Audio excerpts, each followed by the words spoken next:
Hey guys, it's Betty again. Today I want to talk about trying to conceive after a miscarriage. So in January of 2016, so about a year and 3 months ago, I miscarried, and that pregnancy was completely a surprise. We weren't planning on it, and unfortunately we lost the baby at the time. I actually have a miscarriage my miscarriage story video. I can post it in the link it in the description box, so if you want to watch it, you can go ahead and do that. So recently my husband and I decided to try again, and we are super excited. We're actually going to start trying next month, which is May. Right now we're in April, because I already missed my cycle for this month. So we're gonna start trying next month, and I kind of wanted to cover what I have been doing to prep my body for this pregnancy. So I have some notes written down here that I kind of want to tell you guys about, and to see what I have been doing. So first things first, I have been taking prenatals. So I've been taking the Rainbow Light prenatals. I did some research, and these came up as, like, you know, highly reviewed, and you basically have everything you need in here, and actually more. So when I finish this, I probably will try something else, just because I'm a type of person who always wants to try something new.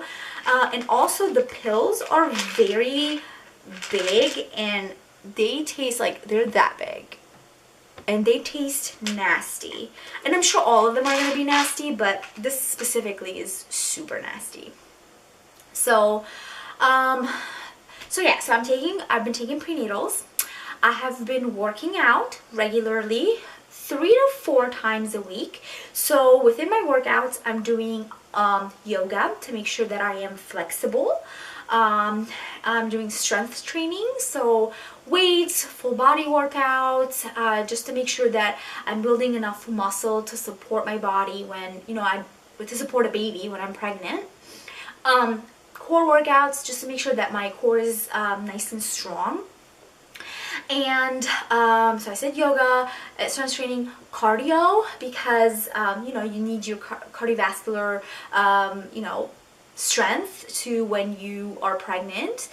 And all of these things are going to help me when I become pregnant, because right now I'm kind of pushing myself and kind of going hard on working out, just because I want to be strong and be at a certain level, so when I am pregnant I can't push myself, but I can still get good workouts because I have the endurance. So that's my plan. I'm gonna stick to my workout plan and kind of work out 4 times a week, 3 to 4 times a week. The other thing that I'm trying to do is control stress. I'm not a type of person who, like, stresses, like, about small stuff, but there's some level of stress in my life. We just bought a house, which we're very excited about, but the whole move and all the, you know, loan documents and all of the stuff that you need to do to buy a house is kind of annoying more than stressful.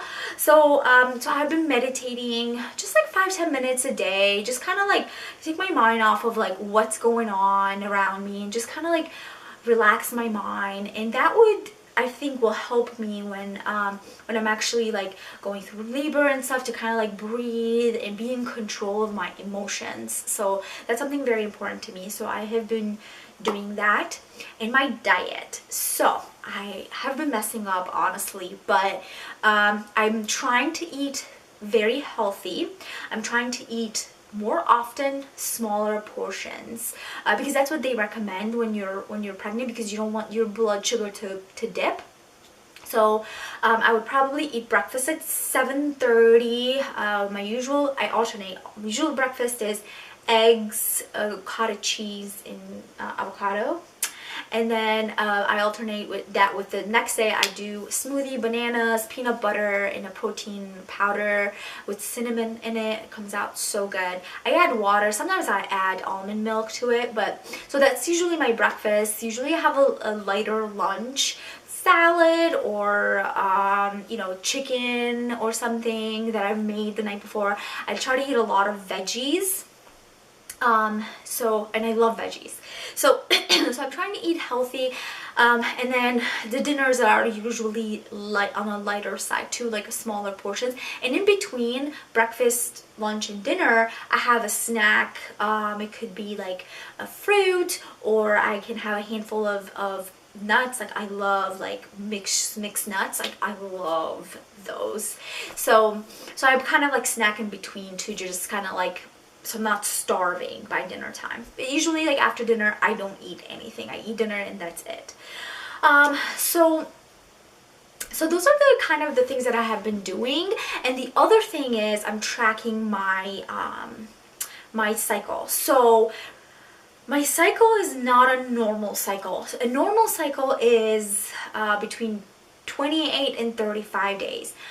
I recently just kind of like went back 6 months and I calculated my cycle days for those 6 months, and I kind of averaged it. My average cycle day is 49 days. This is like super long. And I'm going to my doctor to see my doctor next week to kind of like talk about like what testing I need to be getting done to make sure that my body is ready and healthy to conceive a baby.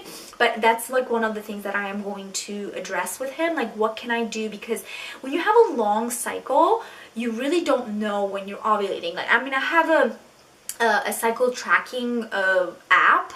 I actually have 2 of them, but they might tell me a time where I'm ovulating, but I'm actually not. So I've been trying to also kind of like be more in tune with my body, because there are signs that you can look out to when you're ovulating, and you know, you can kind of like tell when you're ovulating. So I'm trying to like kind of do all of those things, kind of track it, talk to my doctor, and make sure that I am in tune with my body and see and know like what's going on with my body, so I can kind of like track it that way. And then the last thing that I want to do and I haven't done yet, I want to get ovulation tests. If you guys have any recommendations, I actually have done no research about this and I have no idea. So if you have a recommendation, please comment below and let me know, so I can kind of like start taking them. And my plan is, after I talk to my doctor and see what he says, to kind of like go off of my app, go off of like what the difference in my body, like if I feel different, and then that's when I would like start taking the test to make sure that, you know, if I'm ovulating, then we get busy. I'm not here, right? So that is it. I hope you enjoyed this video. I want to take you guys along on this journey, and my husband and I are super excited, and I hope you stick around. I'm going to be making more videos, and I kind of want to share this with everybody. So it's an exciting time for us, and hopefully you'll stick around, subscribe for more videos. I'm going to try to do 2 or 3 videos a week. And yeah, and it's a very exciting time for us, and I want to thank you for watching, and I hope to see you next time.